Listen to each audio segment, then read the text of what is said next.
Hey, what is up guys? John here at Tekmogo. Welcome to the channel. Today, we're going to be taking a look at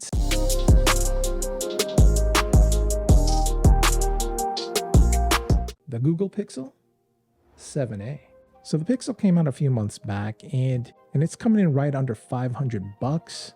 It's considered a mid-tier phone, but with the build quality, the features and specs, it's like flagship. So in this video, we're going to take a look at the phone. We're going to check out the features and specs, and I'll let you know what I think of it. So it comes in this white box, got the Google logo up top, Pixel 7a, picture of the phone front and center. Now this phone comes in a couple of different colorways. We've got, there's a charcoal gray, a light blue that they call sea, and white that they call snow. And that's the one we've got here.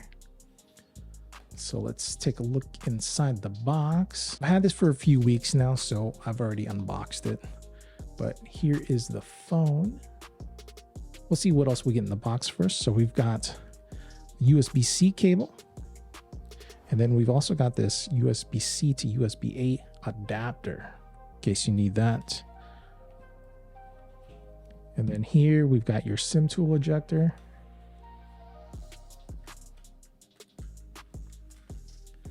And then we've got user manual and a little card that shows how to contact Pixel in case you need support. Put that back in here. Fortunately, there is no charging brick, so you're gonna have to provide your own, which sucks, but most phone companies are doing that nowadays. All right, so this is the phone. It's got a beautiful 6.1 inch OLED display. With a 90 hertz refresh rate. And it's super smooth. And you've got an aluminum frame around the phone. And the front and back is protected with Gorilla Glass 3 on the front and the back. And here you got your camera. I like that aluminum brushed look. Very nice. Makes it look classy. And on the side here, we've got your volume rocker, your power button, and then you can see these lines here. That's your antenna. And I haven't had any problems with connecting to the cell towers. Everything's been pretty good. Got your two speakers here and your USB-C ports. And then you've got your SIM port on the side there. This phone here comes with 8 gigs of memory and 128 gigs of storage space. Unfortunately, that is the max that the 7a comes with. I would like to see 256 on here, or a port where you can add, your own SD card to expand that. If you need more, you'll have to up your budget to the Pixel 8 because they have the 256 option. And this is running Android 13 right out the box, and it runs very, very smooth. So this is IPX67 water resistant. Not the best. I think the Pixel 8 or the Pro versions are IP68.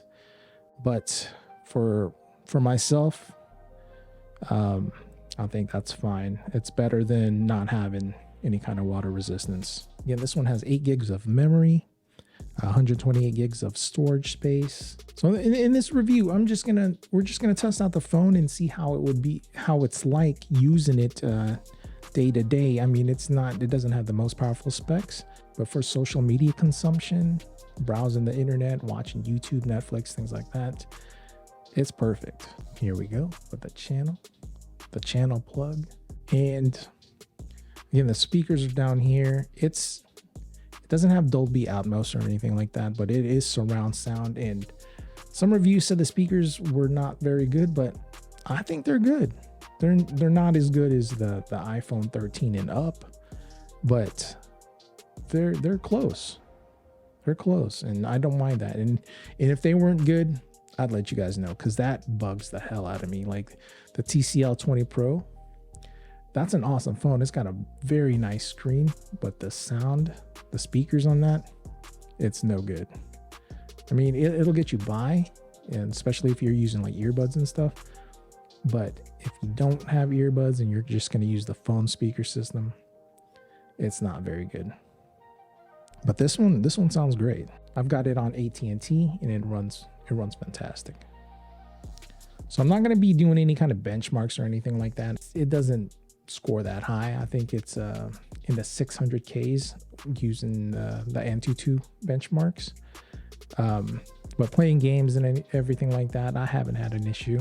Playing like COD, Genshin Impact, no problems running those games on this. But battery life on this is supposed to get you 2 days. Using it normal, you know, about 4 or 5 hours of screen time. Not so much gaming, but just media consumption like YouTube. I would unplug it at right around 6 a.m. and by the time midnight hit, when I go to bed, it'd be at about 30%. Now, if I'm gaming, then right around, say, 5 p.m., unplugging at 6 a.m. again, you would need to recharge it.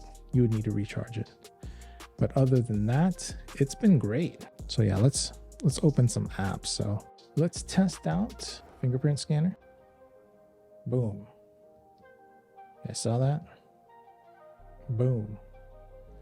And now let's do the face detect. Boom. The face detect isn't as good as my iPhone. The iPhone is excellent with the face detect. Like even in the dark, the iPhone still works. This does not, but the fingerprint scanner is on point. Boom, there you go. I'll show you guys how it works here. Here we go. We're gonna open up an app. See how quickly it loads. There you go. Open up Instagram. We got Instagram right here, boom.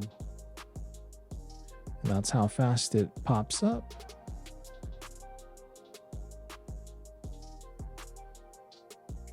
It's very nice.